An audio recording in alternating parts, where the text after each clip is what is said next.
Hello everybody, welcome back to another election video, and this time we're going to be taking a look at the 2026 Senate map. Now that we know the results of the 2024 Senate map, Democrats will get 50 or 47 seats, the Republicans 53. We can now take a look at the 2026 Senate elections. So let's just fill in the safe red states first. I mean, there's a whole bunch of them on this map that are just not going to be competitive. Ohio has a Senate special election, by the way. So it will be happening in 2026, and it's an open seat. But let's just fill in the safer blue states. Illinois is probably going to be safe blue. Let's be honest here. I mean, Harris won it by about 9 in 2024, and honestly, there really isn't still a lot of statewide Republicans here, and typically Senate Democrats outran Harris back in 2024, so it's really not going to be a competitive state. New Jersey is probably also not going to be competitive for the Senate election. Cory Booker, he's an incumbent senator here. He's reelected by a pretty wide margin back in 2020. So I don't think that state's in reach either, even though it was a likely blue state in 2024. But let's just start off with the first few states. So in Iowa, it's most likely going to be Joni Ernst running for re-election again. She did show some interest in a cabinet position here, so it really depends on if she runs or not. That it'll be a safer. If she runs, it's going to be a safe red state. If she doesn't run, then it's going to be a likely Republican state because it will be a midterm where typically the party out of power does a bit better here. But the real thing is, will Democrats actually invest money into Iowa, seeing at how it went Trump plus 14 last time around? I really doubt it. I mean, I just kind of don't see it happening. So honestly, even if it's an open seat, it's probably still going safe red. I don't really think Democrats are going to invest much into the seat because they have a lot of seats to defend here on this map. Honestly, yeah, I forgot Oregon. Going over to Alaska, Patola's probably not running for this seat. She's probably going to try to run for House again. She filed for the 2026 House seat. And Dan Sullivan, he's still very young. It's not going to turn into an open seat. He's going to win by over 10. In Texas, we pretty much have John Cornyn running down here.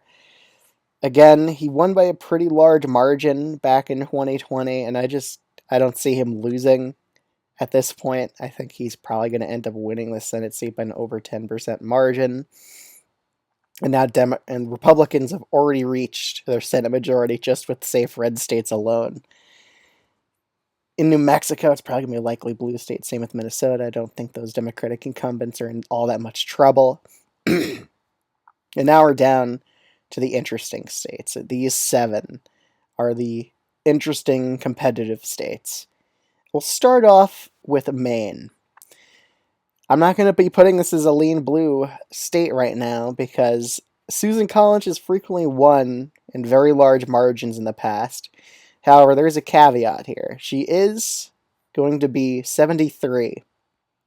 Or actually, yeah, she's going to be about 73 years old in 2026. So it's like 50-50 whether she runs or not at this point because it's pretty old age for a senator here. So if she does run, I'd put this as a lean Republican seat. If she doesn't run, it's going to be a pretty easy Democratic flip. We would probably see Jared Golden run for this seat and pretty easily win a Senate seat here in the state of Maine.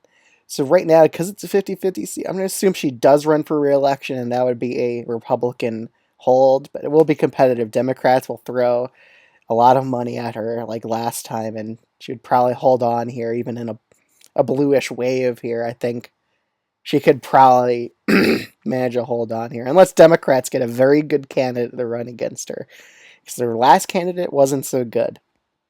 But right now, I think it's more likely she does end up running for re-election. It's about 50-50, but I think she'll probably will lean towards that. She is 73, though, so that's something to keep in mind. So that's my main rating here. Oh, yeah, this is going to be a new video. But going over here, I would put her as a narrow favorite if she were to run. If she doesn't run, likely blue, like I said. In New Hampshire, this is also going to be a very likely open seat. The Democratic senator here in New Hampshire, he's honestly pretty old. older, Jean Shaheen. She's older than Susan Collins by a good amount. She's going to be 79 in 2026. So I think she's not going to run. It's going to be an open seat. And honestly, if Chris Sununu runs in the Senate race, he'd probably be a favorite here. Just saying right now. But he's been reluctant to run in the past. He didn't run last time in 2022. He's probably not going to run this time around because he passed on it previously. So I would put this as a lean Democratic state right now. I think because it's an open seat, we're going to see a bit more of competitiveness in New Hampshire. And we'll head to Virginia next. Virginia is also a bit of a caveat because Glenn Youngkin should run for the Virginia Senate seat here in the state. And that would make that Virginia Senate seat down to lean blue. I still think Mark Warner would be the favorite here. Let's just take a look at his age just to be sure. He's about 69, so he would only be 71. I think he's probably more likely or not to run for re-election in that seat. So I would put this as a likely blue state. It would go to lean blue if Youngkin were to run, though. But right now, I don't think Youngkin's going to run. I think it's possible he gets position in the Trump administration. I think it's possibly setting up for a 2028 presidential run as well. So I think it's more likely than not he is not going to run for that seat. In Michigan, we have Gary Peters. He was recently reelected in a very close race. But since it's a midterm, I think he's a favorite to win re-election in this state. I don't think he's going to lose. Again, the best candidate that can go against Gary Peters is John James, who he beat before. So I think he would be a pretty heavy favorite to win that Senate race in Michigan.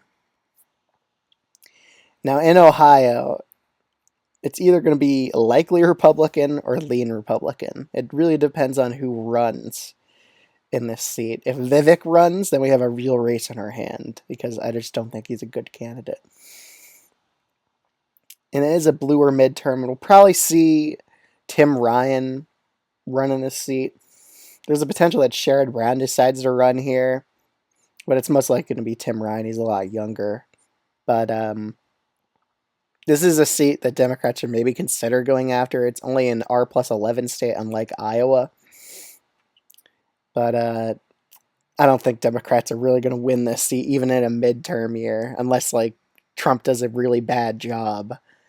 So it is an open seat, so I am putting it as lean Republican, but it could very well go to likely Republican, especially if LaRose runs in Ohio's Senate race. It would go to likely Republican. But for now, I'm putting it as lean. It's probably going to be R+4. That's where I put the margin in Ohio right now. And now we're down to the most competitive Senate races that they're both tilt either way. Georgia and North Carolina. So we'll start off with Georgia first, because it depends on who runs here. If Jon Ossoff's facing anyone besides Brian Kemp, it's a lean blue state. If he is facing Brian Kemp, he's in for like the fight of his life here, because Brian Kemp won by a pretty decent margin here in the past in the governor's race here, so it's going to be very, very competitive. But will Brian Kemp run? That's the big if here. It's possible he does. It's really kind of tough to tell here. Let's just take a look at his age. See, he's only 61, so he's in a prime age to run for this seat. So really it just depends on whether or not he runs. But I would still put Jon Ossoff as a narrow favorite here in Georgia. He unseated an incumbent senator. I think we all forget that. He's not so weak. So I'd put him as a narrow favorite for this seat. But Kemp, he has a real shot at winning here in Georgia. In North Carolina, I think it's very likely that Roy Cooper runs for the North Carolina Senate seat, and he's a very popular governor in the state of North Carolina. Another thing is Tom Tillis is not the strongest candidate, and there's a potential chance that Mark Robinson primaries him out of this seat, which would honestly be pretty funny if that were to happen. But I'm going to assume that it's going to be Tom Tillis as the incumbent senator here. Last time he got lucky that the Democrat had an affair. He had a big scandal in 2020. But so far, it looks like Willie Nickel. He's going to be running in this seat, and I think he would be a pretty good candidate to run here. But if Roy Cooper were to run, he would be an even better candidate to run. Right now, I think, let's just take a look at Roy Cooper's age first.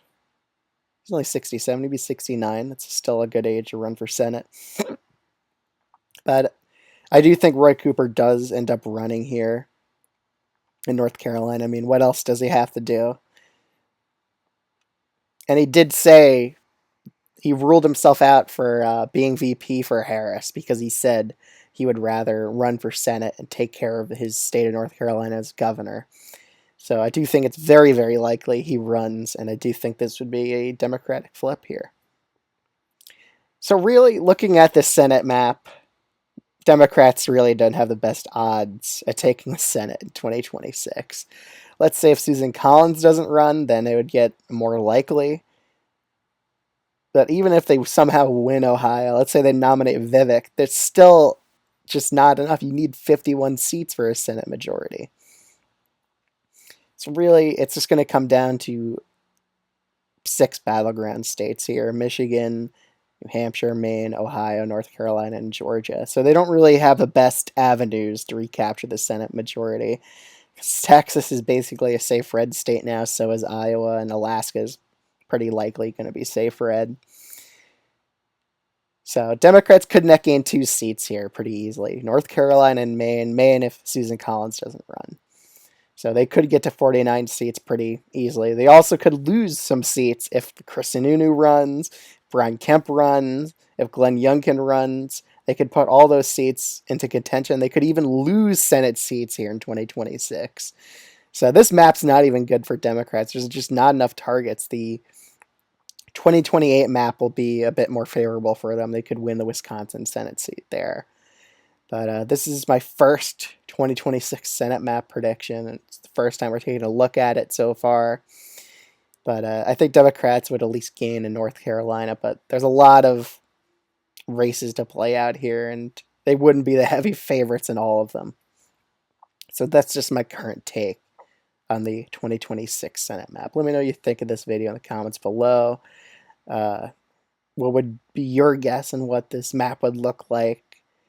And yeah, if you're new to this channel, I'd highly recommend subscribing if you enjoy content like this. Other than that, thanks so much for watching this video, and I'll see you in the next one.